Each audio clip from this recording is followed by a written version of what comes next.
ಒಂದೊಮ್ಮೆ ಅಮೆರಿಕದಲ್ಲಿ one big beautiful ಬಿಲ್ಗೆ ಅನುಮೋದನೆ ಸಿಕ್ಕರೆ ಮರುದಿನವೇ ಹೊಸ ಪಕ್ಷವನ್ನ ಕಟ್ಟುವುದಾಗಿ ಎಲನ್ ಮಸ್ಕ್ ಟ್ರಂಪ್ಗೆ ಎಚ್ಚರಿಕೆಯನ್ನ ನೀಡಿದ್ದಾರೆ.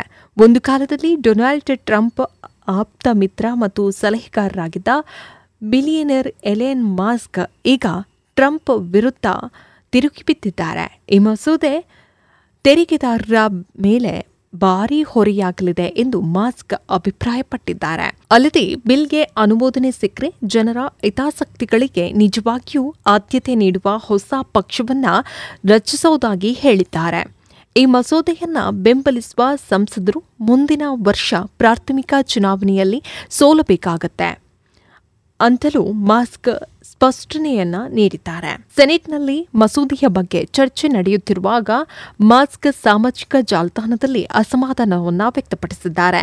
ಸರ್ಕಾರಿ ವೆಚ್ಚವನ್ನ ಕಡಿಮೆ ಮಾಡುವುದಾಗಿ ಭರವಸೆಯನ್ನ ನೀಡಿ ಈ ಮಸೂದೆಯನ್ನ ಬೆಂಬಲಿಸಿದ ಶಾಸಕರು ನಾಚಿಕೆ ಪಡಬೇಕು ಎಂದಿದ್ದಾರೆ. ಮಸೂದೆಯನ್ನ ದುಬಾರಿ ಎಂದು ಕರೆಯುವ ಮಸ್ಕ್ ಇದನ್ನ ಪೊರ್ಕಿ ಪಿಗ್ ಪಾರ್ಟಿ ಎಂದಿದ್ದಾರೆ. ಹೊಸ ರಾಜಕೀಯ ಪಕ್ಷದ ಅಗತ್ಯವನ್ನ ಒತ್ತಿ ಹೇಳಿದ ಅವರು ಈಗ ಸಾರ್ವಜನಿಕ ಬಗ್ಗೆ ನಿಜವಾಗಿಯೂ ಕಾಳಜಿ ಇರುವ ಪಕ್ಷವನ್ನ ರಚಿಸಲು ಸಮಯ ಬಂದಿದೆ ಅಂತ ಎಲನ್ ಮಸ್ಕ್ ಹೇಳಿದ್ದಾರೆ.